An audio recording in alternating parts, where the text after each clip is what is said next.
Content warning. This podcast contains bones, blood, actually maybe a little bit of smut this week, and swear words.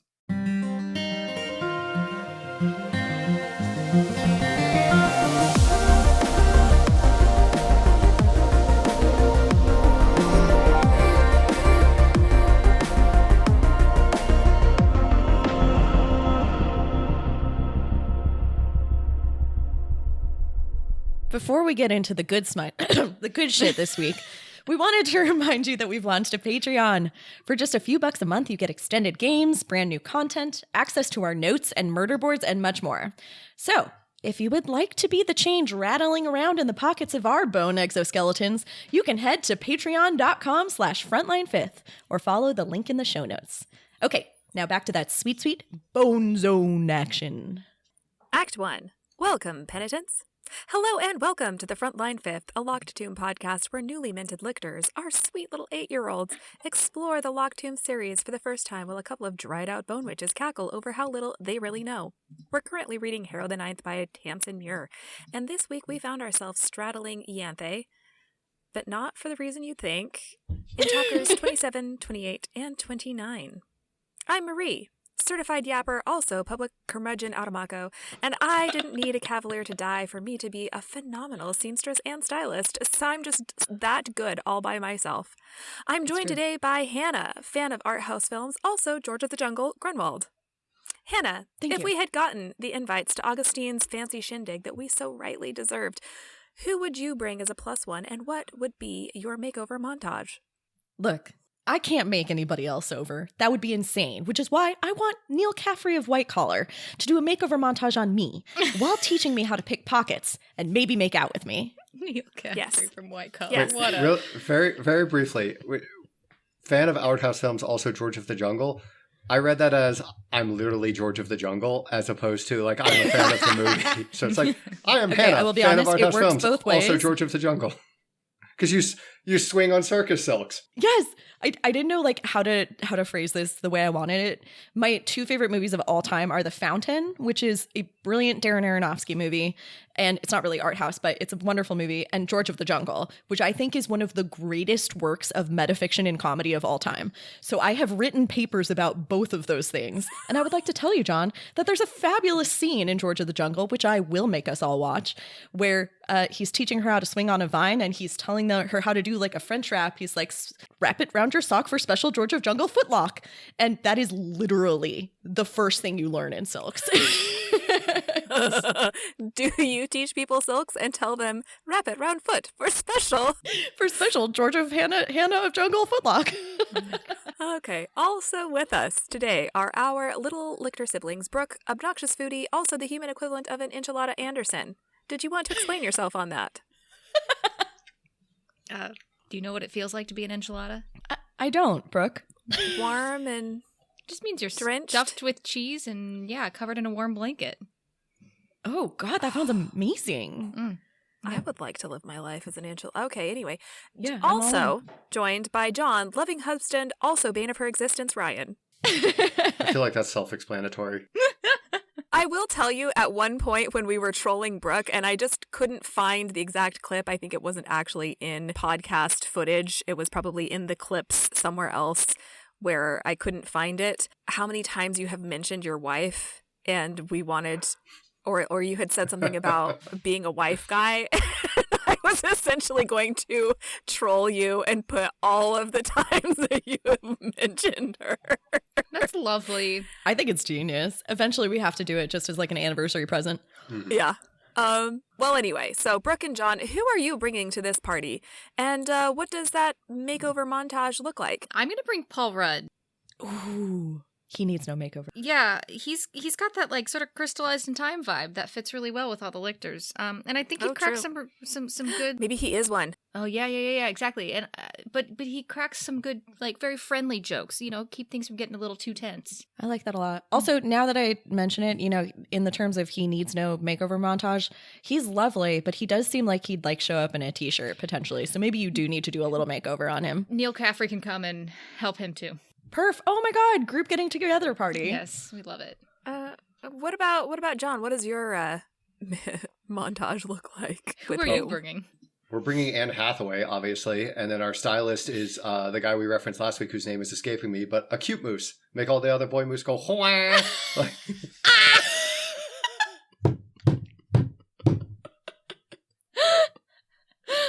oh my god. Every As time for John me- makes a Princess Diaries joke, I get a little happier, actually. Who are you bringing? Just gonna bring Clint and Stacy to do a what not to wear montage on me. Yes. Actually, sounds delightful. Personal shopping. Yeah, so before we get down and dirty in the puddle of Ianthe's blood that is even now seeping into the carpet, what are your thoughts on these chapters? I really want to know why both the Emperor, this has obviously been like a theme for a while. Why does the Emperor and now Mercy think that Harrow is so particularly special that like they would hold on to this liability? Like, what does the Emperor know that we don't know that he knows? Well, how does he know it? That's more of a question than a comment, but I'll accept it. Hey, that's better than normal. I accept that. The reason that the three of us are cackling, this is a scientist meme where you go to a conference and the floor is opened up to questions, and instead of people asking you a question about the work that you have just presented, they'll say, this is more of a comment than a question. And then proceed to opine. Yes. we should have a large hook to get them off like the stage. Like get like the like if you're like this Precisely. is this a more comment than a question, you get like the giant cane and just get yoinked out of the audience. With like a whoosh noise, Yeah. like a Oh, that was amazing, That Hannah. was so good. How did you do that? Did you do it again? Did you have your finger in your mouth and I didn't notice? No, I did. First one was I think it better. was better the but, first oh time. my god. Anyway, what are other people's thoughts on these chapters? yeah. John, what was your take on these chapters? It's so funny that we get like basically like a throwback to like what I can only imagine is like the Great Gatsby parties of like the early lictors. And also what sounds like, again, the beginnings of a cult where they just like had like basically giant parties where everyone got hammered. It sounds like before they became lictors, which again, I think feeds into the like that they were all like together in some type of necromantic cult prior to the apocalypse. So I don't know. Throwing ragers. I like it. I was genuinely grateful to finally get a little tiny bit of lesbian near smut. What do you mean near smut? This is my favorite thing about these chapters gonna is say- you read this and you're like, wait, what are we reading here? So that's the thing. I feel like it tells you how thirsty I am. That I'm like, whew, this was hot. This is real hot. She's kneeling on her thighs, cutting off her arm. You're like, oh, damn. Like Anthony bucks. leans in with her, one real hand and one skeletal hand and touches Harrow's mouth. And I'm like, oh my God, it's happening. The slow burn is so slow. Oh, it's working. It's working Enemies for to me. lovers. Meanwhile, Ianthe's giving like very vague but very precise words that come from a true, presumably heterosexual smut story. Yes, like a trashy novel, right? Like that's her. I love that she pulls Yeah. out exactly what that would look like. 100%. Marie, what were you thinking about these chapters? No, that's just it. Is it like makes me cackle every time? I don't know what the hell I was thinking the first time. I think the first time that I read that, I was like, "What is going on here? This seems very sexual, but like, there's no way that this is a sex scene." And then every time that I read this now again, I'm like, "Oh yeah, this is a sex scene." That's all. I'm with you. Yeah. So okay, that tells you so much about the Locked Tomb series. Anyway, I feel like the format. yeah. Tell What? me. Well, I don't know. For me, this whole like Ianthe Tridentarius, love my sister, also murder is sort of itself a meme. Just literally the format of that, but I can't figure out what exactly it's referencing, so I may just be full of shit. Oh, you think the also format is really distinct as opposed Yeah. to my name's Brooke Danger Anderson. It's got both of those though. You're right. Like it. First of all, that's what we're. Can we agree we're calling Brooke that now? Like Brooke is now Brooke Danger Anderson. Okay, coming back to it. Terrible idea. It's like calling me the saint of danger. I think I gave myself the saint of caution. I think that just that, and also you have down here like body that didn't quit. That's funny. I feel like it's just it seemed like she was on Tumblr. She was such a Tumblr person. Like that's just what it feels Got like. some It's just, contemporary like, references here. Yeah, just like the way that jokes went on Tumblr. That's how I feel. Is like it's not a specific meme. It's just like the theme of Tumblr speak. Yeah. Yep. I feel that.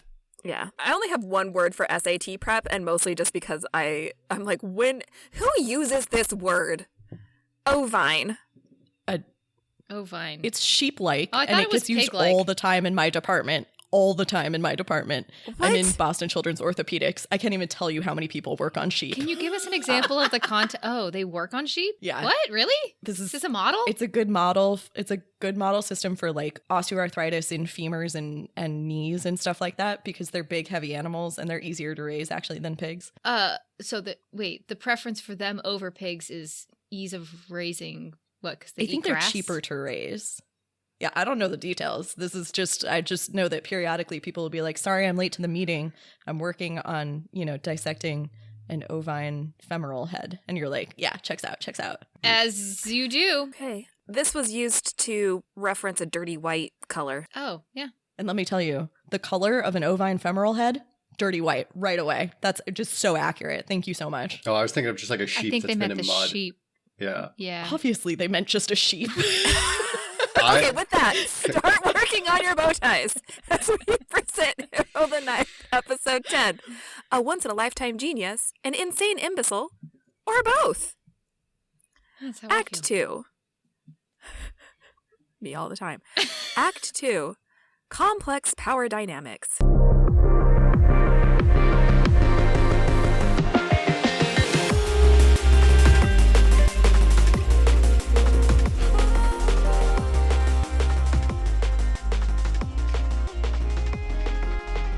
This section of Frontline Fifth is safe for anyone who hasn't read past chapter 29 in Harrow the Ninth.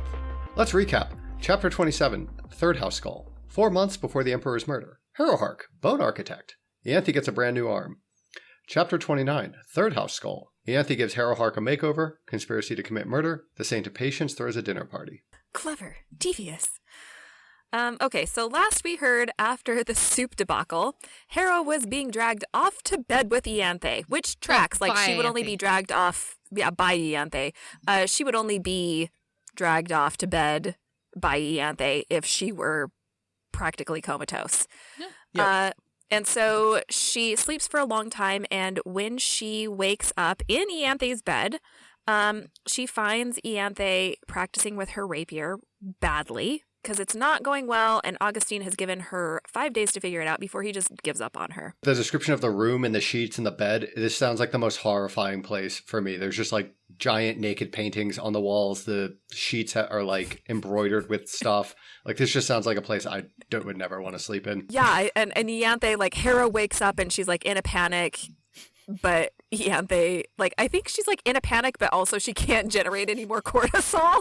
So yeah, she's so not she in a can't panic. actually be in a panic. Yeah, exactly. I also really like, there's a description at some point in here of like, she wakes up and there's like a weight on the coverlet right next to her, and she's like, oh my god, Ianthe is better laying not in be bed right Ianthe. next to me. And it's just a sword. Thank God, like, it's just the sword that hates me. Yeah, I thank agree. God. I agree, John. This room, the bed sounds pretty cozy. I think I'm into the bed, but the rest of the surroundings, I don't like pictures of people in bedrooms at all, much less naked people directly facing you. Nah. Oh, I'm into it. She's into it. Yeah, well, so witch. Harrow goes back to a sleep again, and when she wakes up, it's to the sounds of Ianthe, who is lying on the ground in a pool of her own blood, where she's stabbing violently and ineffectually at the seam of her new arm. It's so fucked up. This time around, I caught that she like tries to make her own blood lever her arm off. Yes. Gross. Actually, this is so funny, Marie. I feel like you and I have been having like pretty direct overlap on the things we catch this time, because it was the first time I caught that too. She's literally making her own blood into like hooks to pull at the seam, trying to get it off before it heals up again. And the whole thing, the whole back and forth at the beginning of this is just so beautiful and tragic. There's like this part about how Harrow, it was the animal yearning for the familiar that undid you before she falls back asleep. She's so fucking desperate for any connection. And then there's this part where they talk about Ianthe. Her mouth was an ugly twist, contemptuous of herself. Harrow had seen that expression a million times in her own mirror, but never on Ianthe. And again, this thing where Ianthe like comes off as like, whatever, blasé, unperturbed. But the truth is that she is killing herself to try and get this sword shit right. And she's at this point where she's just stabbing herself over and over and over. It's so fucking viciously horrifying. And she's 22, but they're just kids, man. Like, in this horrible, fucked up situation. Well, and it's to this that Harrow wakes up again after she doesn't even know how long she's been asleep, right? And because sleep is the great curative, Harrow finds herself with a clear mind and her thoughts are warm and tidy like they'd been through the Sonic. And she tells Ianthe that, of course, that's not going to work, whatever she's doing. The arm has to come off all at once. And she tells Ianthe to get something to bite down on. And then she starts surgery. It's Sure. a very cool set of tools. Her Wolverine claws? Definitely not sterile, for sure. Maybe. I don't know. She could have made it sterile. She could strip the thanergy from the microbes. Thalergy from the microbes. Yeah, exactly. So she kneels on top of Ianthe's thighs and slices off her whole arm at the shoulder using a sharpened blade of bone from her own knuckles. And she staunches the wounds and then coaxes Ianthe's own bones to regrow, to reknit, and form the appropriate shapes. It's artistry. It feels really good for Harrow. She threads in tendons and nerves, and she leaves Ianthe with a fully functional skeletal arm. I didn't bother about the meat. But she does recognize there's value to it. A little. Why not, do you think? Just pure vibes, right? Sounds like she could don't know. have. She didn't say she couldn't. I think that she just wasn't sure that she was going to get it as right. Like, she knew that she could do the bones and the tendons and the nerves perfectly. Don't you think somebody I think else that's could right. come along and finish off the meat part? I think she even told her that at some point. I don't know, but it is interesting that she just doesn't. I think it's just not necessary, and also that's the ugly part. Like, there's this great line when she's kneeling on top of Ianthe when she says that she sees Ianthe for what she really is, this exquisite, like curved mechanical set collarbone. of bones, exactly underneath all this fucking useless ass meat. Yep. The arm works. It works right away. And Ianthe basically tells Harrow, just stay there. I'll be back in 10 minutes or 15 minutes. And then Harrow's like, she wasn't. She was back in 20. But anyway, Ianthe runs off, still soaked in gore, didn't bother to wash off any of this, to go test it out. Her movement is the beautiful fluid movement of Nibirius Turn that we last saw at the very end of Gideon the Ninth. And when she drops her soul into the river, Nibirius's instincts work beautifully and they control her body in a fight. And so suddenly, Ianthe is a true lictor. And the bone is horrible, but it's fine. Augustine promises to gild her skeletal arm for her, to which Harrow says, tacky. Is gold the house color for the third house? Pretty much. I think of gold as like their color. I think of that like gold and purple, gold and lavender. And Harrow tells Ianthe she should feel free to thank Harrow anytime. And Ianthe touches her face, and frankly, it's super hot. And she says, thank you. Harrow, you loved that. Which is true, by the way. Yeah. It's also like Harrow at the end of it is like nicely sweaty and, feeling good about this. Just everything about this description is ridiculous. But in truth, Ianthe already knows how she's going to thank Harrow because she's going to help her kill the Saint of Duty. But life goes on. Mercy asks whether Harrow really made the arm, and she does something odd. She reaches out and touches Harrow's head while she says it's Ortis, and announces that Harrow is a once-in-a-lifetime genius, an insane imbecile, or both. I have a theory. Actually, I think she keeps doing it, right? She keeps going, Ortis, Ortis, Ortis. Yeah. That's exactly right. And she also does it in the classic format of verbal traps where she's like, what's the smallest bone in the body? What's the, did you really make the arm? 2 + 2? Ortis. Yeah, exactly. That's cool, huh? What does she learn? I don't know. Most talented necromancer of her generation.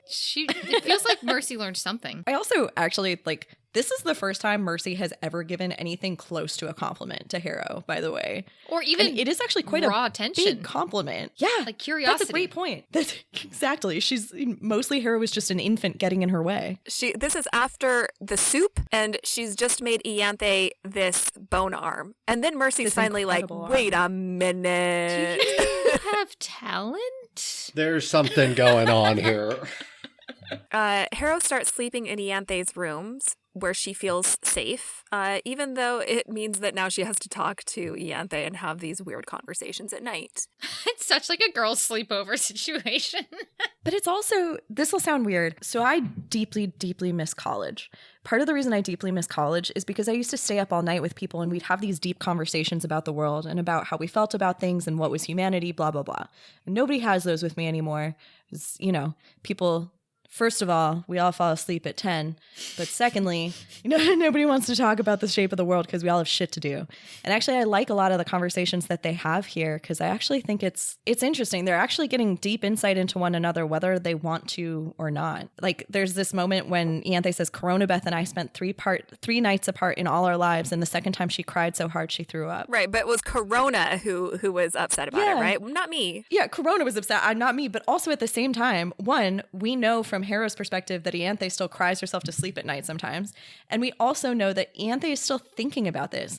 Like Ianthe, again, super ennui, super blasé, whatever. But like, I remember she's being sitting there 18. thinking about her sister that she Sentimental. misses. Yeah, it's interesting. We can also just talk about how kind of fucked up it is to kill your cavalier and then take their naked portraits to your new home and just like have them everywhere. Fucking insane. Is that what it is? Yes, it's Yes. gross. Well, is it that, or is it almost like a sort of it could be interpreted as a self-flagellation sort of thing of you don't get to escape this. You get to stare it in the face every day. You get to wake up to this. You get to go to sleep to it every day, is knowing what you've done to be here. I like that a lot better. I mean, that's devastating, but that's like a lot more okay with me than just being like, look at these fabulous portraits of my murder victim. Well, that's what I had thought it was, because it was followed up, well, at least it was Harrow's musings of saying that she was happy she didn't have to, that the memory of her cavalier didn't hurt her. But she was imagining that would if you were the lictor lying in that bed looking at pictures of your cavalier. It would hurt you. Which is actually something fascinating, too, because Harrow is saying, like, the memory of my cavalier doesn't hurt me. Yeah. And Ianthe isn't actually thinking about her cavalier. She's thinking about her sister. Yeah. But we know how touchy and how weird all of the other lictors are about even mentioning the names of their cavaliers. Yeah. So it's interesting about both Harrow and Ianthe. I always find Ianthe really interesting in the fact that she didn't seem to care about her cavalier the way that the other lictors seem to care about theirs. No, she really didn't. She's like, we talked about how she's like really the only person in Canaan House who would have done this knowing what we all know.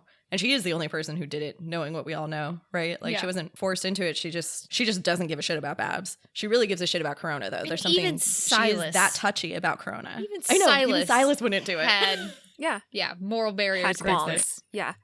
Well, and she says, any regrets, Harrow Hark? No, I suppose not. You were more farsighted than I was. Me?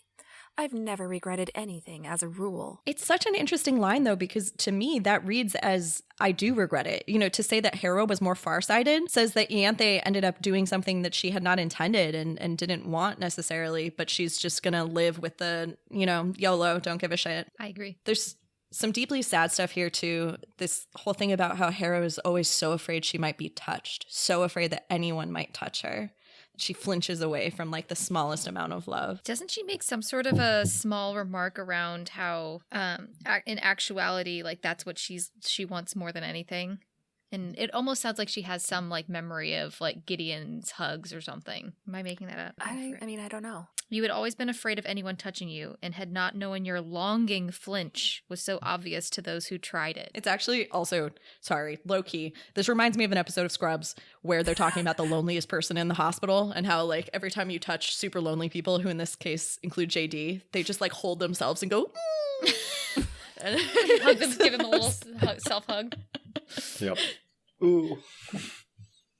It's during this conversation that Ianthe lays out the plan. So Harrow can try and kill the Saint of Duty because he's killable, but only if she can get him away from Teacher for long enough. They need to distract God, and Ianthe has the perfect man for the job. She's recruited Augustine, who is enormously quick and sophisticated and devious. And Augustine has promised to buy Harrow Hark an hour after dinner tomorrow, which I find fascinating that he's like, yeah, sure, let's kill Let's kill Let's do it tomorrow. my brother Lictor. I love that there's not like, how much time do you need? You came up with this one brilliant idea. It like was very close to working. Like, I hope you got a whole bunch more of those on deck, ready to go. I was gonna say, We're I hope doing you have this another. tomorrow. I hope you have another shot in the chamber ready to go because like you can't get him to eat soup anymore. So now you got to find another way to kill a lictor. Yeah. Yeah, absolutely bizarre. But the next afternoon, they find a paper invitation in a paper envelope with gorgeous lettering and flawless handwriting, inviting Ianthe and Harrow Hark to a fancy dinner party. This made me think. So obviously, there's such a big deal made about how, like, in the 9 houses, paper is a huge deal, unbelievably fancy. No one would ever use it. On Canaan House, using paper as an envelope was super like intense and edgy, but you still use flimsy for the actual writing so that you can reuse the envelope. It made me wonder if they just have stacks and stacks of frozen in time paper on the Mithraeum, the way they have stacks and stacks of frozen in time food.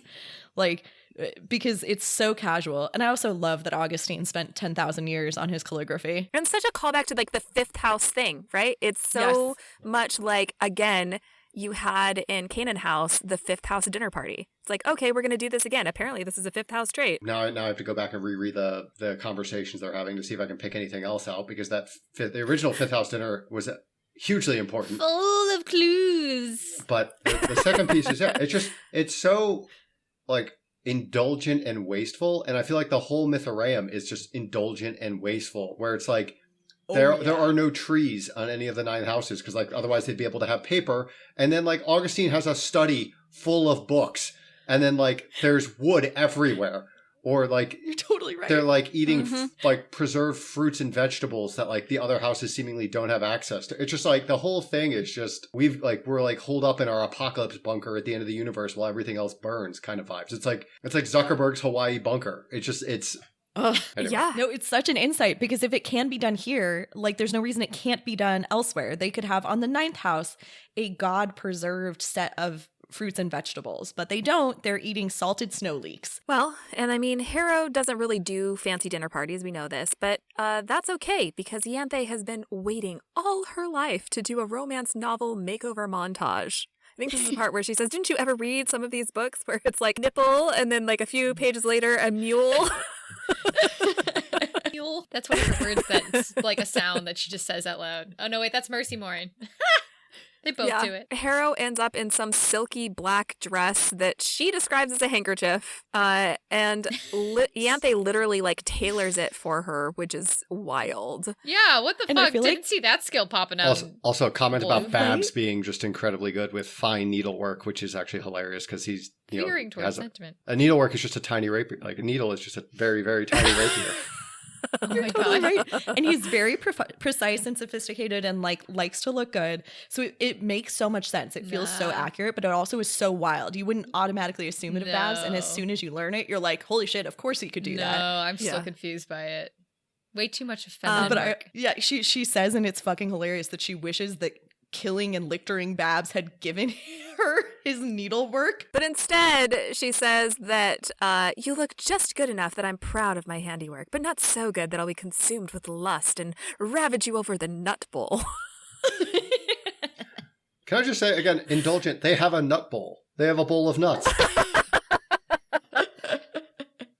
On the back of the invite, Augustine has written, my room, 10 minutes beforehand. And when Ianthe and Harrow show up to his chambers, he tells them that it feels like the old days.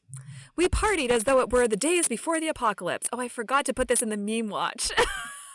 I feel like this has to be like we partied like it's 1999. The days before the apocalypse, Y2K. Yeah. Harrow asks why Augustine is helping her murder his lictor brother, and he says he has reasons of his own. I'm going to say that these are my highlights. It's 100% confirmation that it's actually Gideon, because there's one, a pun, which I caught, which I think is hilarious, and two, it's a reference to Gideon fighting a city. He fights a city and the city lost, which is just like a literal reference to... So Augustine is telling them about Ortis, and when they're explaining why he wants to kill him, and one of the things he says is that Ortis fought a whole city and the city lost, which is basically the story of Gideon from the Bible, where Gideon takes a small force and beats a whole city. And then the second thing is that he makes a freaking pun. I forget what the actual phrasing is, but he's going to be giddy gone. He says, when I want Ortis gone, he'll be giddy gone. Yes, it's a stupid pun that only works if his name is actual Gideon, because then it becomes giddy gone instead of giddy. Like it's a stupid fucking pun. It's great. I love that. I didn't catch the fact that was okay. Where my brain is too much like trying to merge these two names. I didn't even pick up the funny. That's good. That's solid. Well, also for the record, Harrow has no idea what the fuck Augustine is talking about there. Right, exactly. Like explicitly. In comes the linchpin of the plan, who apparently has not been informed that they are the linchpin of the plan yet. The Saint of Joy. And the Saints of Joy and Patience negotiate some sort of contract between them, mostly in gestures and shorthand with very little specifics that Harrow Hark can glean. I also love this where she said that she'd seen this kind of shorthand, like facial, like body language thing before, and she and Ianthe look over at each other and have it, and she has this horror of being like, oh God, this is going to be me and Ianthe in 10,000 years. Yes, it's cute. But as far as we can tell, Mercy Morn has promised to do a favor for Augustine, provided that Augustine does not reveal the details of her business to anyone. And what favor do you ask? Oh, I fucked up here. There's so many memes. We didn't talk about this. Okay. What favor? Dios Apate Minor. Do you guys know what a minor Dios deception Apate of God? Is? So what is It's from Greek what mythology. is the deception of God, John? Well, originally it's Hera seduces Zeus to try to get him to take a side in the Trojan War. Yep. So Well, it's literally to make it so that he isn't paying attention, so that the other gods can sway battles during this Trojan War. yeah, I'm hoping it's not literal in this case, where they're asking her to seduce God. That would be interesting. There's something so fucking funny about the concept of distracting God. Just like our modern conception of God in the Western world is very much this idea of this omniscience. Yeah. And so the idea that you could get God to look away and not pay attention is just very funny. It's that you can wave and be like, over here. One of my least favorite tropes in all of fiction is where like we distract like a potentially omnipotent person. It's like when like the Flash gets shot by somebody and it's like, well, they caught him off guard. It's like, well, he's the Flash. Like He's never You're like, caught that off shouldn't be guard. possible. Yeah. Anytime, this is why Superman is exhausting for me. It's fucking stupid to watch anything with Superman because his powers are 100% like impossible to beat unless you have kryptonite. So the entire plot of any Superman movie is like, this is stupid. Also, Anyway. he's just a flying brick. He's just like an indestructible, like Superman. Like the entire interesting about Superman, sorry to get on my comic book pedestal here, but like the entire interesting about Superman is how like he's human and has like all like the human flaws. But like at the end of the day, his power is just like indifferent from being a flying brick. Like if you substitute basically all of his stories with a flying brick, minus when he uses like freezing breath or like, you know, whatever, it gets a little creative. But like most of the time, he just punches things really like hard and he just flies into things and he's basically indestructible. You could replace him with an indestructible brick, and most of Superman would be this exact same story. John, I could not agree more. But okay, here's the thing. So it's stupid in all of these things to have like, oh, you know, you surprise this super fast person, or oh, you actually managed to beat up on this completely impervious brick of a person, or oh, you managed to get around an omniscient god. But I like it specifically in this context because we kind of know that the Emperor of the Nine Houses, even though he's the god of the Nine Houses, is not a fucking god. Like, he's wearing his shabby ass clothes and dipping his biscuit in his tea. Like, he doesn't actually have the full-on god energy that I think we've grown accustomed to. And I think that's important to who he is as a character. Yeah, he doesn't really know everything about his subjects, right? We've Yeah, seen multiple apparently times not. that he is mistaken. Right. Well, so this makes Dios Apate Minor, which makes you wonder what major would have been. Right? It makes all of this more plausible, but Mercy's response, before he even tells her the keywords Dios Apate Minor, he says, whatever you're going to do to me, do it above the neck because I don't have another clean shirt. And Mercy punches him, which makes him knock out, like lose most of his teeth, which he spits into the sink and then regrows. Actually, I really like this because specifically they say it's not a hard punch, but because it's Mercy, the second Mercy touches you, she can basically do a lot more damage than just her arm. And the fact that he let Brutal. her touch him to do this was insane too. So after that, they have an incoherent non-versation, which ends with Mercy saying, "White wine," and leaving the room. Oh, it's like, I'm not wearing the right dress. It's perfect. You look like a melon. Obviously. And then Augustine sets out from his chambers with Ianthe on one arm and Harrow on the other, specifically saying he wanted Ianthe on a specific side so he can touch her flesh arm, not the bone one. And in their finery, they head to dinner.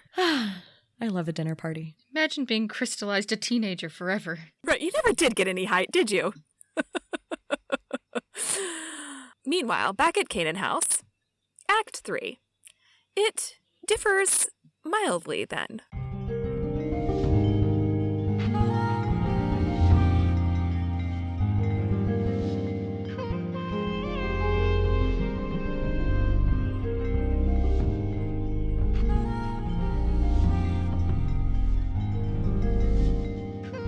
Let's recap. Chapter 28, Broken Fifth House Skull. Harrow compares notes with the fifth. I will remember the first time you kissed me. The ghost agenda. So the rain has become ice, It's described as salty too, right? apparently. It's fucking freezing. And at this point, everyone still living in Canaan House is sleeping together in Marta's rooms, not because they are sexy party people, but because it's the least leaky of the rooms on offer. They are bundled in together like victims after a massacre, which is kind of what they are. Harrow wakes up one day and tiptoes out into the bedroom where she finds Abigail and Magnus watching the hail come down and drinking coffee, and they are dressed like in the most hilariously cute get-ups to keep warm. Oh, I totally missed it. What are the descriptions? Magnus is like wearing slippers and like two coats over his pajamas, and like Abigail has mittens on It's like a cold cabin in the woods. with this weird salty rain. Abigail and Magnus welcome her in, and Abigail is worried about Dulcie, who in turn was upset that she couldn't get Silas Octokisron on board. And Magnus says Protesilaus should have biffed him. Which is hilarious. What does that mean? It's a callback, right? Because Protesilaus did punch him in Gideon. Yeah. I also love the word biff. There's just something so funny. You should have biffed him. No one knows where the eighth are hiding. And Harrow goes, huh? And she decides to actually tell the truth and explains that she saw Silas push Corona Beth over the edge and then jump himself. And Abigail is like, but it's been a week. You could have told us sooner? And Harrow's like, well, I had to be sure. Yeah, where's Column during this, by the way? We haven't heard anything about Column. Yeah. Yeah, I love that Magnus is like, had to be sure of what? And Harrow's like, just stares at him. Just dagger eyes. Like, I don't have to fucking tell you. It's like it didn't warrant an answer. It's like, I want to be able to feel that way when somebody asks me a direct question. Also, it did warrant an answer, by the by, but go on. Yeah. So Abigail then asks Harrow for a favor, and she holds out an ancient piece of yellowing paper as though it's very precious, and she asks Harrow to read it. And Harrow tries to get Ortis over there, but Magnus is standing charmingly between her and the door, smiling, oh, you need Ortis the Ninth to read a piece of paper with you? Can I say that I think too highly of myself, as I should because I'm fabulous. But I do think of myself in many ways as Fifth House, and I love this description. Harrow's like, this is exactly how the Fifth House traps you. And this is like a lot of what I've been doing lately in my real life, is bullying people, charmingly bullying people into being in a situation where they have to do the right thing, where I'm like, oh, well, you're just already here, so you might as well. Yes. Genius. I can completely see you this. I want to be able to trap somebody like this one day. I trap my students like this all the time. That's so cool. I don't think they think it is. Anyway, No, Harrow okay, is trapped, and she reads what is written on the paper in furious scrawl, which is a theme with these mysterious notes, apparently. I will remember the first time you kissed me. You apologized. You said, I am sorry, destroy me as I am, but I want to kiss you before I am killed. And so I said to you, why? And you said, because I've only once met someone so utterly willing to burn for what they believed in, and I loved him on sight, and the first time I died, I asked of him what I now ask of you. I kissed you, and later on I would kiss him too, before I understood what you were, and all three of us lived to regret it. But when I am in heaven, I will remember your mouth, and when you roast down in hell, I think you will remember mine. We haven't gotten a single period in these messages yet. Not a fan of punctuation. It's not even just periods. We've got some no commas. Punctuation. There's a dash occasionally. Brooke, you have some like highlights here. Do you want to tell us what you're thinking? I think there are some weird little clues here. The first time I died is an interesting thing to say. Resurrection, but then also a second time? Multiple deaths? You don't clarify which time of dying without multiple deaths. That's weird. Also, I understood what you were. Can I just throw this out here? Yeah, please. It's maybe it can go early speculation. I just like I'm still trying to figure out exactly how like the resurrection timeline fits together. But I'm starting to wonder because there's been multiple times to like the body died twice. And so I'm wondering if like the whole reason for the resurrection the first time was that like this person died, God resurrected them. The person comes back, sees the price of the resurrection, understands what John did to become God and to resurrect the body. And then that like caused the former lover to enemy or like, you know, destruction of God thing. Like that is what I am leaning towards. But like I still don't know who the body is. Like we thought it was Anastasia, but now I don't think it is. Wait, why not? Wait. It's not Anastasia. We said it's Annabelle Lee, right? He had a body. Anastasia made the tomb for her. Oh, is it Annabelle Lee? Do we think that? Okay, yes, maybe it is Annabelle Lee. Okay. The body Annabelle Lee? Anyway, sorry. Let's get into this in speculation. Let's continue on here. Harrow asks Abigail to read what she sees. And it says, I still get an erotic charge from snakes, sorry to say. And Harrow says, it differs mildly then. What? And Harrow tells them that she's mad. She didn't tell them about Silas because she couldn't be sure that what she saw was real, and she can't be sure that she's an accurate reporter. And Abigail asks Harrow if she's ever considered that she might also be haunted. Well, that was cryptic, but we promise we'll only make it worse because it's time for this week's game! Woo! Oh my gosh. Interstitial, the ghost agenda.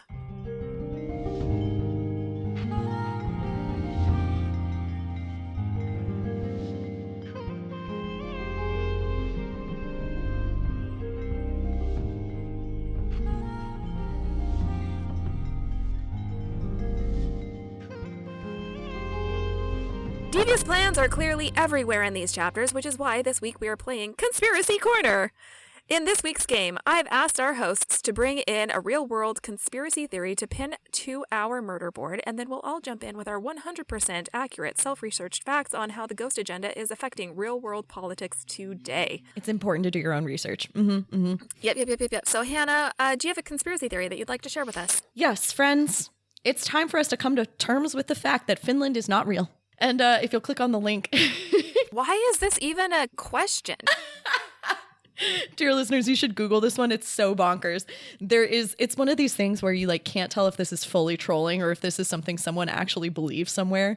But the conspiracy theory is that Finland does not exist. Like there is no landmass at all in that space between Sweden and Russia and Estonia. And that this is a conspiracy of Japan and Russia so that Japan can fish the sea that is in the space where Finland is supposed to be. But Japan is very far away from there. How is Japan getting so insane?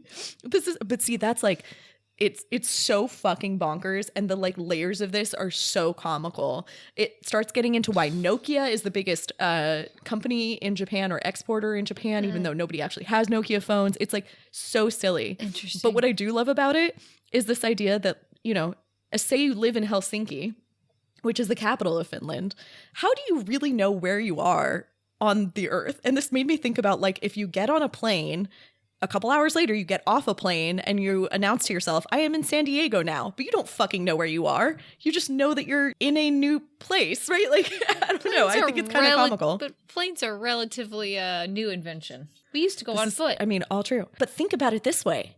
Was Finland ever really? I mean, when did we start talking about Finland? Okay, Brooke? Like, Finland is a very new invention, probably. The primary reason that I am not a conspiracy theorist is because it takes so much energy. It is so exhausting to be involved and justify conspiracy. Okay, fine, Brooke. What's your conspiracy that you brought us then? I want to start with doing a quick poll. How many of you believe that aliens exist somewhere out there? Yays or nays? Can we define alien? No. Okay. I think there is no reason to believe there is not life in some way in an infinite universe. There we go. It's a 50-50. Either it happens or it doesn't. Life's out there or it isn't. That was a useless response, and I hate you. John's going Schrodinger on this. But do we think actually that the aliens came down to Earth and built the Easter Island statues?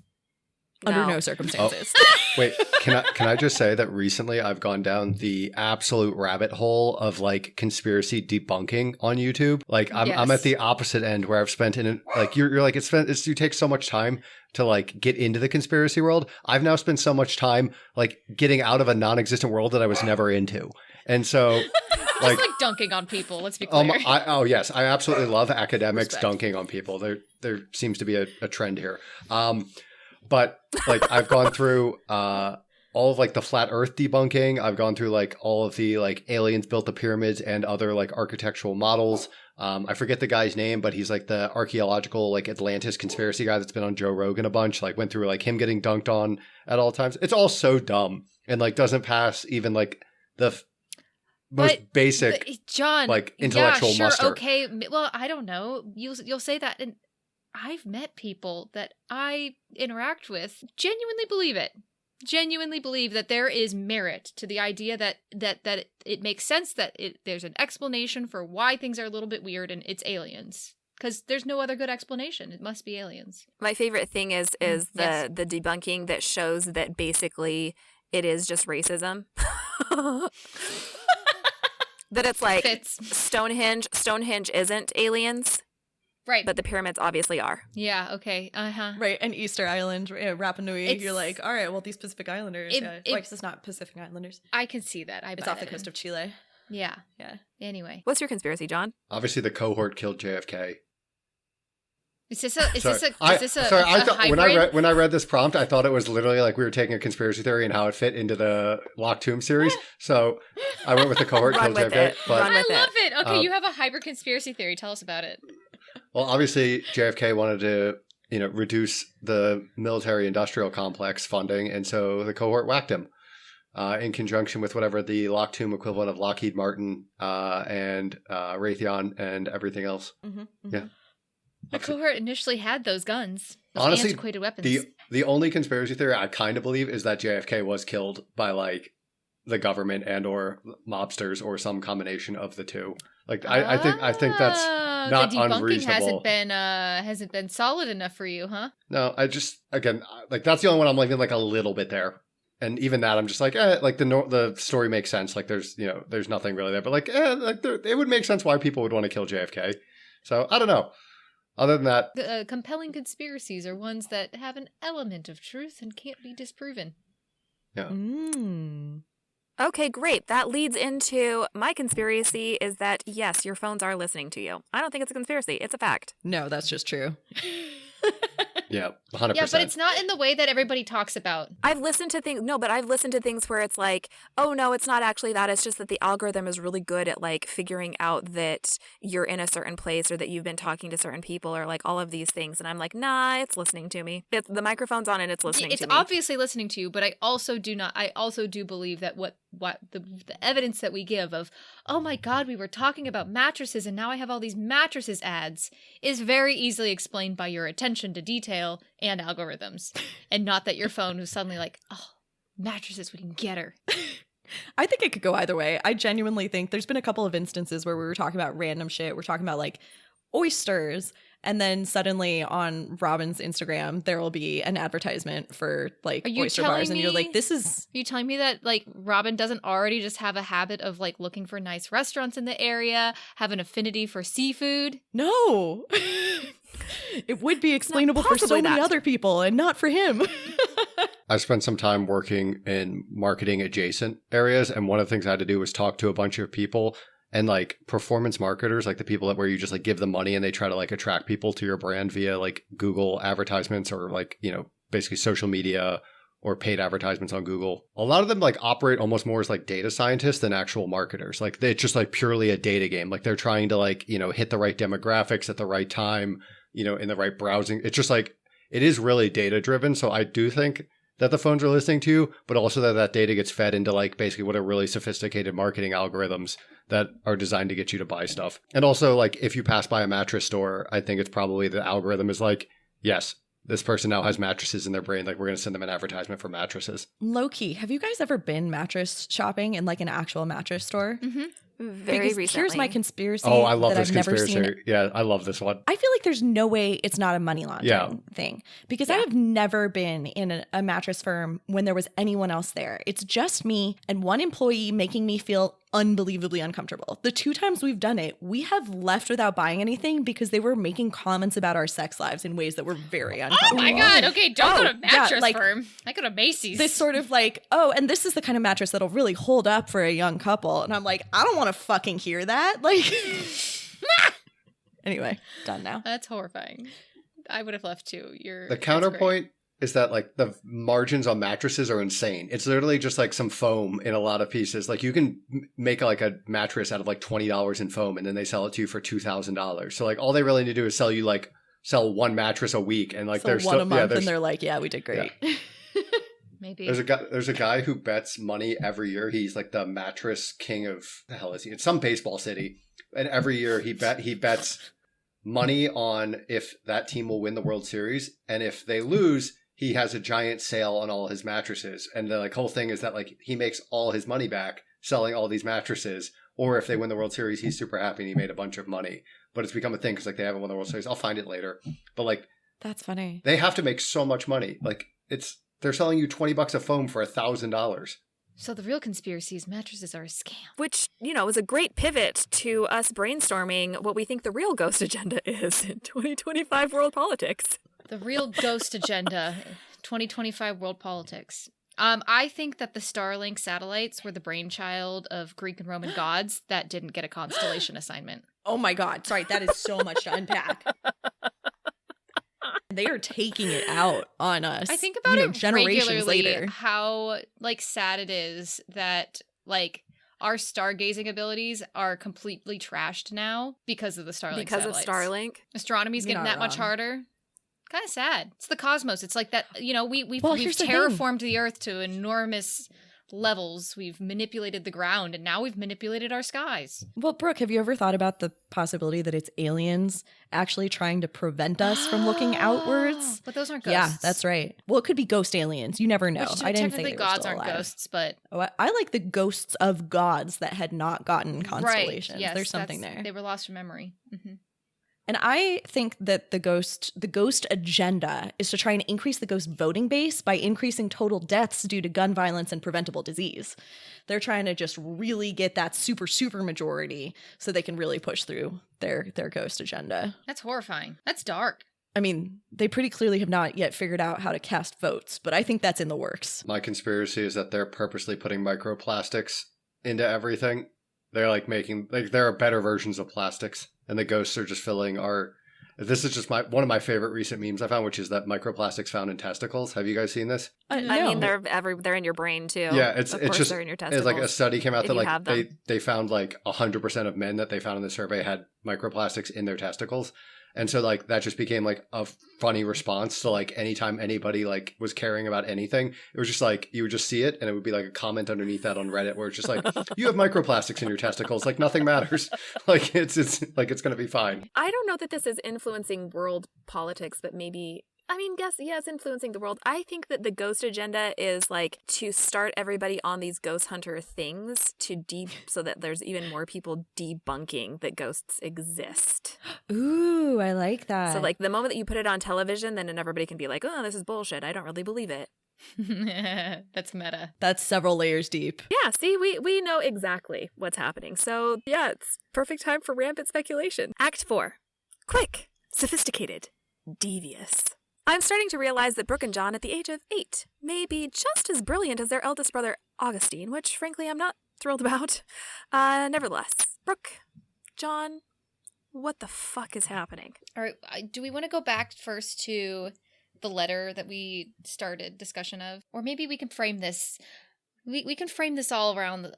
I was really kind of like wondering about what we know about people's like big pictures. What we know about everybody's motivations so far. Because they aren't aligned, I think it's pretty safe to say we're not all working for the same end goals in the Mithraeum. In corporate speak, not everyone's rowing in the same direction. Oh, I thought we were going to use the word alignment. Oh, yes. We're not aligned. We're not aligned on our strategic objectives. Ugh. There it is. That was such a Mercy mourn, like, ugh. We have Ianthe is I think that she talks about this whole viewing Harrow as having more foresight than she did. And I get the sense that Ianthe's like not, she talks about having a big picture, but I don't think that she has like actually like a clear sense for her own plot. And that her actions tend to be a little bit more like capricious and a little bit desperate. Her talking about, being the three-legged dog or whatever it is, having an injured paw. I don't know. Do you have a sense for what Ianthe's working towards? Not really, but like also now she's not an injured dog, right? She's a full lictor again. Mm-hmm. But it like wasn't part of her grand plan. Well, I guess maybe it could have been, but yeah, it doesn't seem like it. Yeah, I get the sense that she's not, a mastermind of her own destiny. Yeah, I don't know. She does have that comment about how from future like Harrow had more foresight than her. So yeah, like like flying a little bit by the seat of her pants, but also some like deviousness in planning. Ordis is still doing his own thing. Also like maybe had something going on with Cytherea at some point that was like unaware, that God was unaware of. They were both kind of like on their own for the last century or so, right? And getting into trouble, it sounds like, pissing people off. So it's possible they were interacting at some point, right? I guess that seems like it's on the table. No idea what Mercy Mourn's doing. Like, she was doing something, and that isn't aligned with the rest of the lictors, and Augustine doesn't want her to do, so we don't know anything about that yet. Although he's given that in now, right? He's cashed that in as a favor, his knowledge of whatever she was doing. Yeah. His silence, right, is something that he will give her in exchange for her help. This is something where, I don't know, maybe I shouldn't jump in. I don't think that I'm still completely clear on what he's talking about with Mercy. But it also seems like it's mostly like it would get you in trouble with Jod, not that he specifically cares about it. He does say something like he thinks it'll be the death of us all. So, I mean, I think that the outcomes, I don't know where the stakes are, but it's possible the stakes are high. It's possible the stakes are high, but interestingly, Mercy seems to be one of the more typically obedient to Jod, I think. Whereas Augustine likes to pretend he is and say he is. She countermands his orders all the time. Like, she's running things the way that she thinks they should be run, and she's trying to manage up. Do you think he gave her specific answers or specific instructions rather than just take care of her? Teacher. Well, I'm talking about like when we very first meet Mercy. Oh, that's a good point. And he's like, this looks very much like you're forcing my hand. Yeah, that's true. Like, it seems like she's just somebody who's constantly managing up. Maybe a little bit, yeah. Augustine has this weird thing now where he's, willing to do a minor deception of God. So to some extent, he's not fully aligned with the Emperor on like how to interact with Ordis and how Ordis interacts with Harrow. Like, he's willing to basically take a risk, in the face of this seventh resurrection beast arriving at the Mithraeum where God is being protected. They're not running, and he's willing to lose one of the hands that seems to be quite a beastly hand. So this is going into something, and I want to flesh it out, and it like popped to mind as you were talking, which is that like they put God in an airlock when the beast is coming, right? Like they talk about that. And it sounds like God can't go into the river to destroy the resurrection beast, which means that makes you think that? Well, because only the lictors go in to kill the resurrection beast, right? From everything we've heard, the I mean, Emperor he can isn't enter the river, like, physically. Yeah, but he's not in there trying to kill the resurrection beast, right? He's just chilling. Well, yeah, maybe it's a situation where he has a similar flaw as Harrow or something around that of, like, he doesn't have a defense mechanism if he enters the river. Because we don't know what his lictor status is either, right? Well, every time we've seen him go into the river, he's bringing his soul with him, right? Like he brings like the whole body. Yeah, he brings the physical body. Yeah. So like now I'm starting to worry that, like, again, we're back to kind of one of our original theories, which is that, like, he lictored death or anything. Like if he actually, like, lets his body walk around, like, is that going to be, he would like, be completely removed from it? Or like, you know, like something evil takes over his body. And we get like a situation like Column. Like we still have not figured out, like, if he lictored the planets or like he lictored God or what happened to Column. Yeah. So like it seems like he does not leave his body vacant at any point because bad things will happen. Maybe. Or like because he just sits in it. He sits in an oxygen, like he just, like, I guess it's a weird specific thing. Yeah, the oxygen free, the vacuum. Yeah. Airlock, but yeah, I don't know. So yeah. So anyway, going back to my conspiracy that I mentioned earlier, I think that the letters are being written by whoever died before the resurrection. That was probably like it's either AL or like whichever one of them was like in love with God, and then that person died. God lictors death or something to cause the resurrection. Person sees what they did to become God, thinks it's abhorrent, and thinks they're going to burn in hell. Wait, so you think AL wrote these letters and got really mad with God? Yeah. Also, this other thing that just popped into my head, I have no basis for this. We'll see if I'm just completely wrong or completely right, but I'm throwing it out here, and I need you guys, both of you, to control your faces and or go off screen, just so you don't give anything away. Hannah gave in. She's like, I can't. and Marie's hiding her face behind her microphone cover. I'm going to throw out there that Nona is the spirit of Gideon coming back, because Nona is short for no name and has something to do with Gideon's soul being excised from Harrow. And it's that just somebody that was a literary reference from something I saw on Reddit the other day where Nona was short for no name. Yeah, and it was not for the locked tomb at all, but it's Nona is Gideon's soul. But it's on the internet. Anyway, all right, who knows? I'm still on the side of believing that this letter is written by Cytherea. And I still think it's written to the Emperor Jod, and because she is somebody that could be described as willing to burn for what they believe in. Wait, you just say things, Brooke, and then it like pops new fresh ideas into my head that are now fully realized, and it's like all right, that's the reason I highlighted things in this letter. Yeah, because there's you're so organized, and my brain is things slop. So I don't. Right. The first time I died, that means it's been a resurrection situation, maybe multiple times. I don't understood what you were. That could be like the whole us saying that the Emperor is evil in a lot of ways. He's done something very bad. All right, you know how Abigail says that Harrow's haunted? Yeah. You think these are like our hauntings from Cytherea because she stabbed her? What just popped into my head right now is that Harrow is haunted by the body because she had the blood of Gideon under her fingernails when she got in, and Gideon is I'm still on the child of God thing. And definitely the child of Ordis the First. So clearly, obviously, in my opinion. No, I still think it's child of God because she helped Harrow get into the locked tomb, but dual chambered uterus.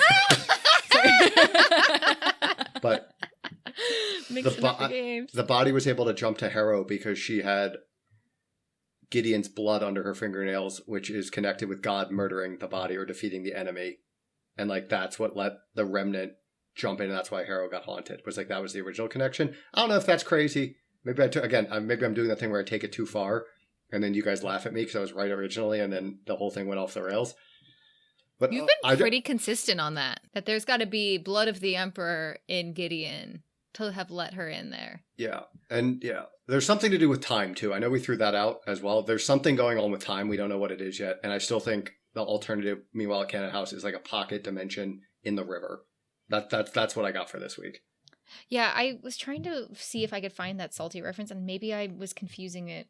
Wait, maybe Harrow created a literal pocket dimension of the river in her brain and like just put the memories in there. Like when And so it's getting infused with bits of... Yeah, when Mercy Morn touches her brain is like, you're either a genius or an imbecile. It's because she literally like opened like a She can detect pinpoint the river. of river like in her brain. Weird. And that would explain maybe how Ianthe's involved, since she loves like these liminal spaces. Yeah. Anyway, that's all I got this week. One last thing that I wanted to bring up, which is I wonder which one of these people in the Mithraeum were involved in creating Gideon and Harrow. Because again, I think I'm going back to last week, which is our last episode, where we're trying to figure out why Harrow is special to God, when she's literally like a random person who failed the lictor process, more or less, right? Like, why is he so stuck on her and have so much faith in her and seems to have some plan for her, maybe? And I think that, like, the whole idea of Gideon and Harrow and everything that happened on the 9th to make Harrow born, Gideon crash landing on Pluto, like, very much feels not by full chance. Like, I think these things, whether as part of a master plan or not, were helped along and guided by one of these like 10,000-year-old people, which like maybe this was a thing where like Gideon crash landing on Pluto, I'm talking about Gideon Nav as a baby crash landing on Pluto, like whether or not that was necessarily intentional. Did somebody come and actually visit the 9th and then like actually teach Harrow's parents how to commit this like small act of resurrection, which feels so unlikely for them to just figure out on their own? Somebody's puppeteering here. Or people have more knowledge than they're letting on. Is this like why Ortis the First wants to kill Harrow? Like, does he know? Like, God seems to know more, or at least he had to ask Harrow about what her situation was, but like he was pretty surprised about the level of necromancy and the fact that like nobody knew that. That's like pretty information that's pretty under wraps and would take a really long time to figure out, and probably not just like 30 some years of a life on the 9th in isolation. So I have to wonder how much of this is part of a larger conspiracy that maybe got a little out of whack, but like I think there's involvement. I don't think that this whole thing happened fully by chance and that there was some outside influence directing a little bit of it. And Gideon and Kitharay are the troublemakers. Conspiracy!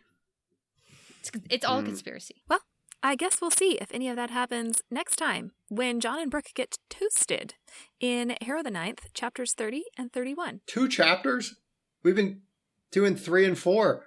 We only get 2 chapters, so God, something's going to happen. Oh, no. You guys are so good at picking the stop points that are going to annoy the hell out of me. And if you, dear listener, are like myself and John and reading along for the first time, make sure you find our reading calendar on our website, frontline5th.podbean.com. or follow us on Instagram or TikTok. To support us, you can buy merch or join our Patreon, all of which are linked in the show notes. And if you like this podcast, please share it with your friends. Give us a 5-star rating anywhere you can. And if you didn't like it, feel free to lie. So now let's head off to sleep, my fellow baby necros, because Mommy Marie and Daddy Hannah have some deep spoilers to discuss. Get in, losers. We're going speculating. Act 5. Utterly willing to burn for what they believed in. Warning.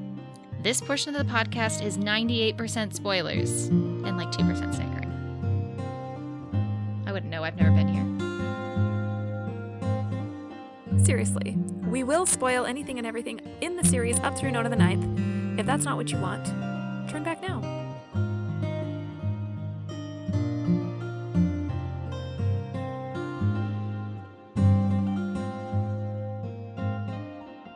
They're still on it. They're still cooking. I love that Brooke was like, "Oh no, we're not going to seduce God, are we?" That was so fucking funny. Yeah, John's like, I hope that's not what happens. And I was like, Can't wait until I can send them the TikTok that I just sent you. I'll repost it. I loved the one that you sent me. From our TikTok. How does it go? It's like, it's my favorite cosplayers who cosplay for the Locked Tomb. And it's like Mercy over coffee Mercy in the morning. Augustine. It's Mercy and Augustine over coffee, and Mercy says to Augustine, it's like this, it's like an audio or something, being like, "Is there a cactus where your heart should be?" I literally don't remember. I just remember cackling. Yeah, it's like something where like Augustine asks Mercy, "Is there a cactus where your heart should be or whatever?" And she says, "What's up your ass this morning?" And then John walks by and like just kind of like caresses Augustine and says, "Hey," and she goes, "Oh, never mind."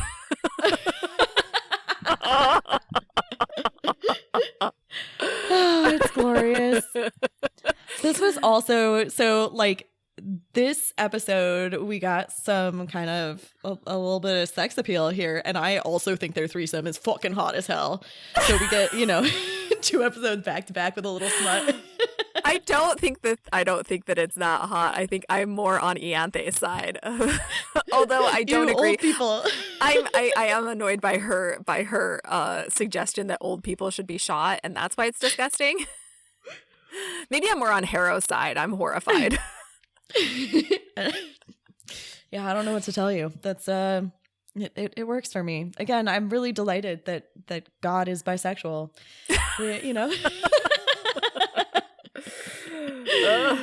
Man. Okay. What do we actually have to talk about spoilers wise? I've got some stuff here, and then we have a lot of things we could talk about in terms of their spoilers. Where did they change from last week? There's a couple of like specific things that they were digging into that didn't really exist last week, trying to think about what is everyone's motivation and how they're not aligned. So for example, I thought it was really fucking funny actually that Brooke is like on this kick where she thinks that Ianthe like thinks she has a master plan, but in fact doesn't have a master plan and is sort of playing it fast and loose, which is the opposite of what I think and how I shifted. They talked a little bit about potentially the fact that both Mercy and Augustine seem to have an agenda that doesn't line up with Jod's, which I think is accurate. I think everybody has their own agenda, and that's partly why everything is a mess. Yes, 100%. And that's why it's hard to keep track of, is because it's not consistent, and that's because people aren't talking to one another. They're all kind of doing their own thing. They had a couple of things that I thought were truly interesting. So, for example, they noticed the fact that Jod gets put in an airlock when the resurrection beast is coming. And one thing they said was maybe he doesn't have a defense mechanism. So we know that the logic for this is that if Jod got Herald sickness or if Jod died, then Dominicus goes out and everyone in the 9 houses dies. So it's like a big deal that they cannot risk. We also know that Jod basically lied about that, and it's not that big of a deal. However, they did point out something that I hadn't thought about before, which is what happens when Jod's soul goes in the river? Like, what happens to his body? Is it possible to fill up with something else?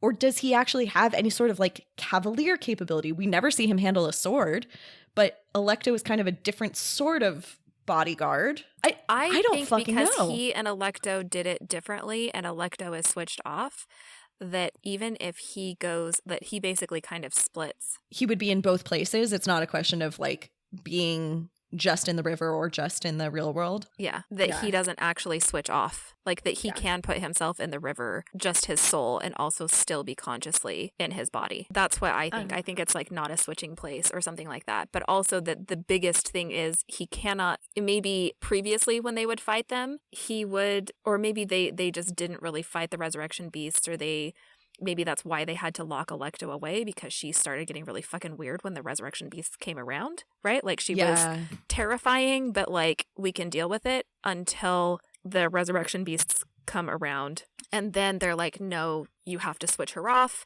And then that's when they start figuring out how to try and fight them. And they basically realize all of the river stuff and they go, oh, we can't put you in the like, or at least Jod knows from the very beginning that he can't let them see him if his soul drops into the river and nothing else, because they'll understand that something is fundamentally awry and fundamentally weird. It would be interesting to see his eyes in the context of him dropping into the river. It would be very, very interesting.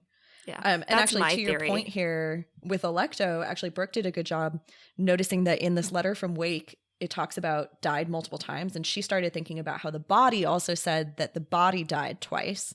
And she said that maybe the body dies, Jod resurrects it, and then the body sees the cost and has to be killed again. And I was like, I think that is dead on. I think that's exactly what happened here. I think that is exactly what goes on. I think that that's what is going to happen in Alecto. I think that is part of the whole story, but I don't think it has anything to do with the letter. No, it has fuck all to do with the letter. The letter is about Wake and Pyrrha, but it was really funny that I had forgotten that actually the body explicitly says they died twice. And from the perspective of the body, I think that is exactly right, that like once the cost is in play, once the resurrection beasts are in play, suddenly Alecto becomes very dangerous in a way that she was not necessarily before. So I think that's kind of there. There's a lot here that was really, really interesting that they said. I think it was interesting that Brooke is kind of on this kick about why Harrow is special. And it is, she's like, is it a conspiracy that they figured out how to murder 200 babies to make her? And I don't think that's the case, but I think it is actually as straightforward as Jod sort of sees Harrow as a daughter figure. I don't even think it's anything extra there. It does bring up, though, it's always puzzled me of like, how does Jod know what's going on the ninth? How does he know that Harrow's parents are dead? That is weird. I agree. That's something that should not be known. I think you brought up last week the possibility that Jod is actually visiting the ninth periodically, right. Which would be pretty funny. But I don't know. I think there is something weird there. I also wonder to what degree you get Gideon's soul seeping into Harrow such that Jod feels some sort of paternal energy towards it in some, magical way. So maybe there's something there. Harrow is also just a brilliant necromancer who needs a hug. So maybe he just, wants to be that person for her so that he can feel good about himself, so he can feel like he is a provider. I think he just has I think that this is going to sound hilarious, but I think that he just has a savior complex. Yes, he does. So he so broken, does. Right? He sees something broken and of course, he's not going to worry about Ianthe because she just seems so much more self-sufficient and also not as impressive. But Harrow is impressive and she's so broken and he's like, oh, I can fix this. Yes, 100%. Oh, that brings me to something that I found it fascinating that Harrow points out to Ianthe that you have to, she's already worked out, you have to have nerves to do the regeneration. Mm-hmm. And that's why she puts nerves in Ianthe's arms. She found that out because she was trying to put herself into so much pain. She was deliberately doing things to put herself into pain to see if she could shock herself into... If she could get it to kick back in. If she could get it to kick in, which is fascinating because that's what we think Jod is doing by telling Gideon to try and murder her over and over. Murder her. Yes, I'm with you 100%. It's tragic. They're all trying to make this thing happen, and it pisses me off because it's the kind of thing where you're trying to make it happen one way and not admitting that actually it could just be useful and interesting this way too. That Harrow, just as Harrow half elixir, is an incredible force of necromancy. I mean, I can understand that, but I can also be no empty bodies. Yes, that also makes sense that you can't afford empty bodies in general, because we know that demons exist. All right, so I don't know. I have some questions for you here. Mercy does this weird thing that Tamsin makes a big deal out of, where Mercy touches Harrow's head and says, Ordis, but she's saying Gideon a couple times, right? She absolutely realizes that surgery has been done. I think she just even figures it out. I think she figures it out, but she doesn't think about what the implications of that are. Okay, so she literally knows the answer. She just doesn't care. Yeah, she knows the answer. She doesn't care, and that's why she tries to murder Harrow, because she knows that Harrow has done something that makes it so that she cannot become a lictor. That she is a de facto empty body. And she's going to finish the job when the resurrection beast comes. So as soon as she's just taking care of business. And that actually it has just now solved the problem for me of being why did Mercy leave the fight, leave everybody else vulnerable to come out? And it's because she knew that once the fight started, Harrow was in the river. And so she could be yeah, we're not going to let this happen. This is done. And it's her not even being nasty or anything. It is her just standing on business and being not a risk that I will she's take. Being efficient. But it's also interesting. So we got also more about Mercy in this. And I think it's really, really interesting. We know that Mercy is back channeling with BOE. We know from As Yet Unsent that she helped them get Judith and that they're teaching Judith how to use a Steely. So that's part of whatever her plan is coordinating with BOE about getting them faster than light travel via the Steely, right? But we don't know what the rest of her business is that Augustine is covering for. And Augustine clearly knows it. Mm-hmm. Yeah. So I just mean that she leaves the river early. And I like the idea that it's in part to just tie up loose ends because, Christabel always said I was neat. But it also seems to me that she is leaving right away because it's part of whatever the fuck her plan is. And I don't know if her plan has always been to kill Jod, if she intended to do it on her own without witnesses, if she I don't know which parts of this are her plan. Well, and it seems like she and Augustine always had a plan on how they were going to kill Jod, but they were going to kill Jod and finish necromancy, because as soon as you kill Dominicus, there is no more necromancy being born. So everybody who's a necromancer is going to die out. But they wanted to do it in such a way that they could evacuate the other houses. That's right. The original plan actually included getting everyone out of the 9 houses before Jod dies. You're totally right about that. It is, and they were coordinating on it. So the other piece is like Augustine's reasons of his own for being willing to kill the Saint of Duty. He says that Giddy One, Ortis, no longer listens. He always got bizarre obsessions. He's caused me more pain over these last scant 40 years than I dare to admit. And I don't know what that means either. I think our newbies had it dead on that like one of the things we learn a lot about here is how everyone has different motivations and we do not know what they are. Because it says 50 years ago. Was it 40 or 50 years ago that they got the demagogue? That's maybe what it was. That's right. That it lines up with Wake. Okay, so it's just Wake in general that like he's been just interfacing with Wake too hard and everybody's been like covering for his, his affair that he's having with the commander, which is also interesting. I just thought of something. Let's assume that in fact they got their demagogue something like 40, 50 years ago. It's Commander Wake. Giddy One starts sleeping with her or Pyrrha, either way, almost immediately, right? It's actually shocking that they never did have a baby, which makes me wonder. I mean, first of all, this is like, it makes me wonder if it's not possible for lictors to have babies. I don't think it is. It's interesting that obviously like the eggs you gave me all died. I've been thinking about this as Mercy giving her dummy eggs, some for reasons that I literally do not understand. But I also like the idea that potentially they were giving real eggs, except that it doesn't work because Mercy's eggs cannot actually produce new life. And that, for instance, Giddy One could actually never have been Gideon Two's parent because his sperm cannot produce new life out of something from the Lictor process. It's also possible that they've always only been having sex with each other. Except that we know that Giddy One was having sex with Wake regularly. Well, I mean, before that point. But it also seems unlikely to me. I don't know, given their like sexual proclivities and also given the fact that they only have so many of each other, I wouldn't be surprised if they occasionally went and had sex with random cohort officers.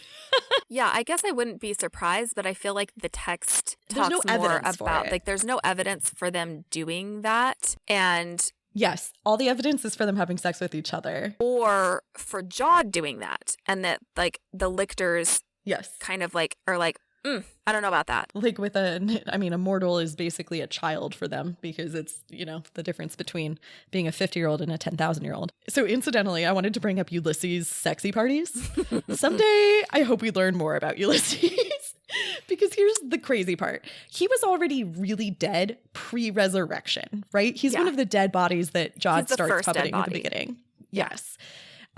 So here's my thing. Do we think that the resurrected soul that ends up in Ulysses' body is actually whoever belonged to that body? Or does Jod just put in some random souls and or just puppet Ulysses and Titania forever and or teacherify them where it's just like a bunch of souls that you're like, I don't know. We just got to make this an autonomous person. All of this is to say, I wonder if the original person who owned the body of Ulysses would have been into sexy parties, or if this is just like the outcome of Jod basically creating his own best version of like his friend. Yeah, I wonder that so much as well. Because it seems like I think that they have to have been real souls, but because of his way to manipulate people's memories and emotions, it's not like anybody except for maybe Pyrrha remembers anything pre-resurrection anyway. Yeah. So everyone, it's literally hard to know.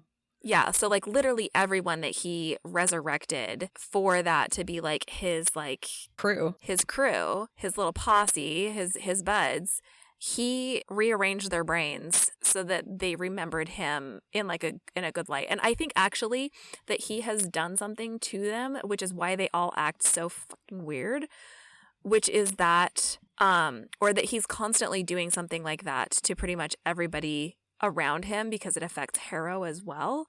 But that it's like how Kithareya talks about him being like, hate him, I love him, right? He was like a god, a brother, yeah. Yeah. And Mercy is the same way, where she like bitches about him constantly and how much she hates him. And then she's like, you know, she says something about like, I hate you all, like the acid jail speech, which I can't wait till we get there. Where she says, I hate you all except for you, God. I merely want to put you in a acid bath for 1,000 years. Right? It's like they are constantly saying how much they love him. And also it's obvious that they despise him.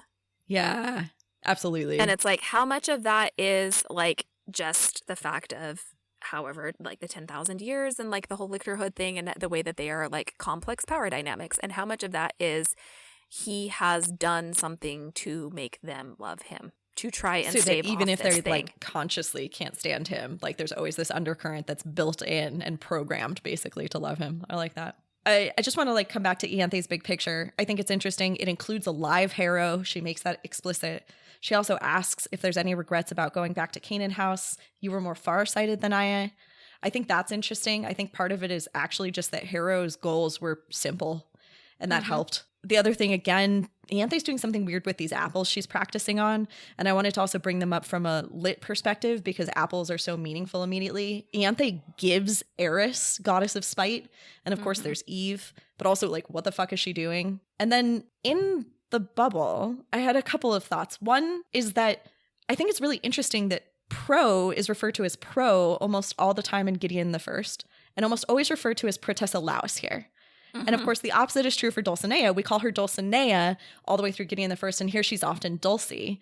And I like that because it turned out that they really were just different personalities, that they, you know, it's another way of reemphasizing that we really were meeting different people. Protessa Laus likes his whole name, and, you know, and Dulcie's happy to be a Dulcie. I think Abigail for sure knows that Corona is still alive. She says, I just hadn't expected. If she's gone, then perhaps that means ...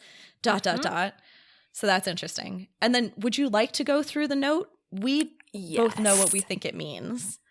I color-coded it at one point, and I can put the color code version up. But basically, I color-coded it for saying, like, who is being referred to because it's so confusing, right? I color-coded it and then, like, chunked it out. So, I will remember the first time you kissed me, you apologized. That's Wake speaking to Pyrrha. Agreed. You said, that's Pyrrha, I am sorry, destroy me as I am, but I want to kiss you before I'm killed. That's Pyrrha saying to Wake, right? Like the first time she meets her, they're in a bad situation apparently, and she says, let me kiss you first. Yeah. And so I said to you, why? So that's Wake again, being like, what? And you said, here's Pyrrha. Because I have only once met someone so utterly willing to burn for what they believed in, and I loved him on sight. And the first time I died, I asked of him what I now ask of you. So let's pause there for a minute. Yeah. We've talked about how, so when I first read this, the first several times, I thought that this might have actually been Jod, because I was trying to think about someone who's so willing to burn for what they believed in. And Jod kind of has that energy with respect to Earth, although I also just think that he likes to, as we've said, see himself as a savior, see himself as the good guy. But I agree now with you that this is talking about Giddy 1. That right before Giddy 1 lictors her, she asks him to kiss her because he will burn for what he believes in. So here's my question to you, Marie. What is it that Giddy 1 believes in so intensely that Pyrrha sees in him? I will ask a second question of you. I'll turn it back on you. This says the first time I died. And if we take it, we know that Pyrrha has died twice. We know that she's probably the only one who remembers pre-resurrection because of comments she makes in Nona. Yeah. And in Nona, she says she loves landmine people. The type of people who will blow things up for and burn for what they believe in. Yes. I think the first time I died is pre-resurrection. That's why it says wild. The first time. I didn't think about that. So this is not right before they licked her. This is like before Giddy 1 goes off with his suitcase bomb. Yes. So it is about they've been spending his time. Faith in Jod. They've been spending time together. They have not been a couple. And this is about his faith in Jod. Yes. Okay. I love that. I think that's beautiful. I think that's apt. And it's so painful that Giddy 1 is willing to believe so hard in this person who just is not fucking worthy of it at all. Yep. But I think that that's his drive. His drive is Jod. Yeah, And I like think that a Jod lot. pushes on it even more and probably enhances it even more when he resurrects him. But also, I mean, so you talked about like a Reddit theory where potentially Giddy One is brought back from just an arm and maybe is not really a full version of himself, which But is it would still interesting be because his he soul. does seem, yeah, but it also does seem like his soul. It's either we only get to see Seems like minimal he's pieces of missing. it, or there's not much there. And I think either way is really interesting. That he would cover up and always just be duty first is interesting. I also. Sorry, I just like want to jump into the like resurrection politics. One of the things that Jod is so angry at is the idea that these billionaires are willing to sacrifice everyone else so that they can survive and escape, right? Mm-hmm. And it was really interesting while John was talking on this episode about the Mithraeum and how it is inherently the same thing. It's like this small cohort of people who are getting all of the best things, even though everybody else is suffering. They're willing to sacrifice everyone else for themselves. It's really fucking gross. Well, and I think that that's just something like I think that's why you pick up on it. And it makes you feel so uneasy because his hypocrisy about literally everything. Yes. When he talks to Harrow, when he talks to anybody in this book, is like it's not so obvious until you read it again and you know more about what he's like at the end of the book. Yeah. But you get this uneasy, like he seems nice, but also it's off. And it's because you're picking up on like the rank hypocrisy and literally everything he says. I love you like a daughter. Yeah. Also, I won't protect you from Ortis. Also, I'm the one who sent him after you. Yeah. Yeah, it's all true simultaneously. And he's very, very good at telling himself that he's doing it for the right reasons, that he's doing it for the right reasons for you. That, you know, like he has this insane cognitive dissonance where he is willing to be very gentle and loving until it no longer serves him. And I really don't believe that it's this like manipulation thing. I almost don't think Jod is smart enough to be doing a lot of manipulation. He just changes on a dime that like anything he thinks or feels is true. And if it pivots, then it, you know, the new thing is true and the old thing was never true. Yeah.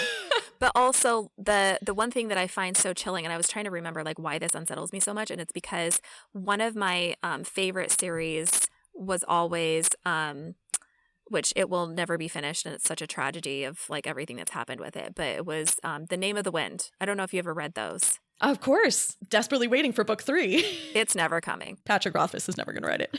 No, but I'm reading it again because a friend is reading it for the first time. If you remember, do you remember there's like the question about the Aemir? I haven't read them in maybe 5 or 6 years now. So now we're getting a deep cut into a different series, whatever. Missing piece of like, not really sure what they are, like what they were in the beginning. It's like, because like the whole theme of that, right, is like how stories change and how people's perceptions of stories change and what's the kernel of truth.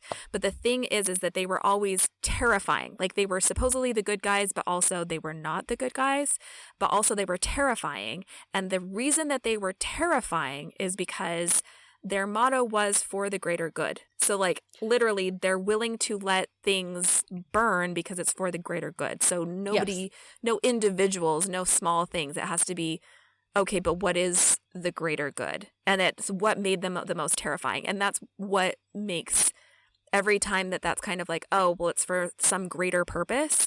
It always unsettles me so much because it's like, whose greater purpose? Who gets to decide what is the greater purpose? And who gets to decide what is an acceptable rate of casualties for that greater purpose? It's, yeah, you're absolutely right.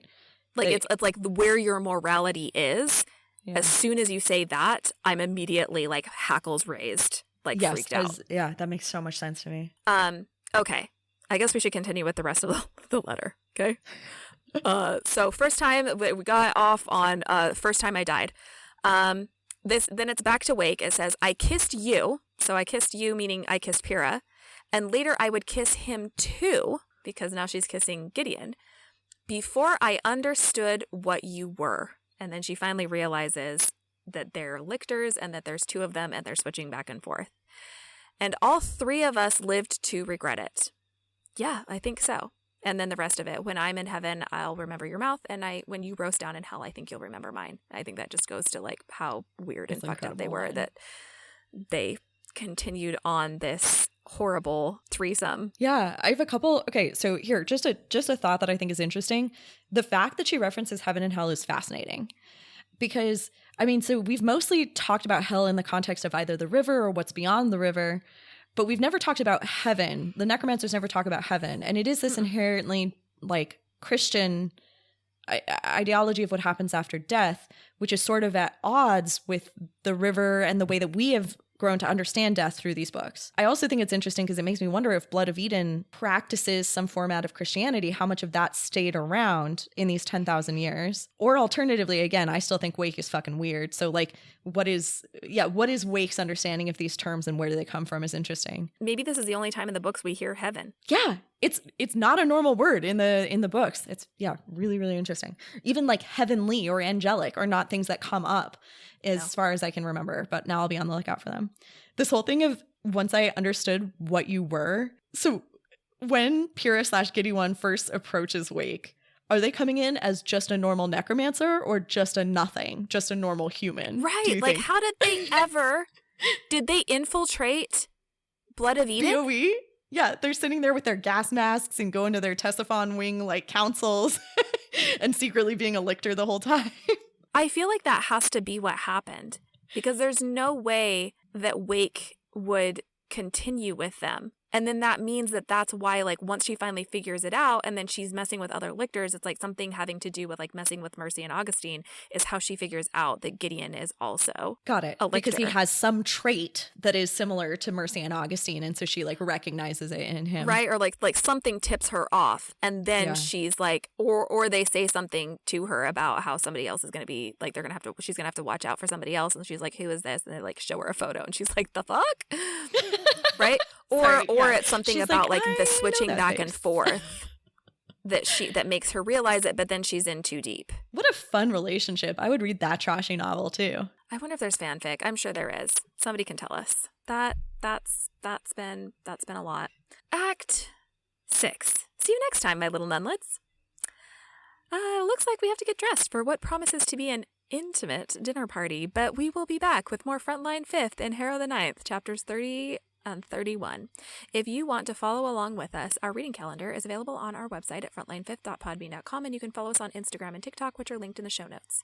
If you enjoyed this podcast, please tell your friends, give us a 5-star rating anywhere you can, and of course, if you didn't enjoy the podcast, feel free to lie.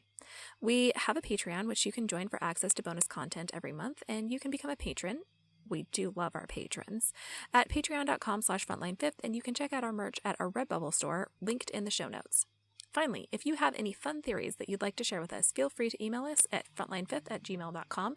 And with that, I'll just remind you not to unlock any tombs or enter any doors without permission because, ghosts. Bye! Frontline 5th is a Locked Tomb podcast conceived by Marie Adamako and starring Marie Adamako, Hannah Grunwald, Brooke Anderson, and John Ryan. Our cover art was designed and created by Marie Adamako, who also edited this episode. Our fabulous music was composed and recorded by Blake Anderson. Sonia Grunwald designs our killer merch. Hot! Gorgeous! The Locked Tomb series is a completely dope-ass book series by Tamsin Muir, who does not know we exist and is in no way affiliated with this podcast.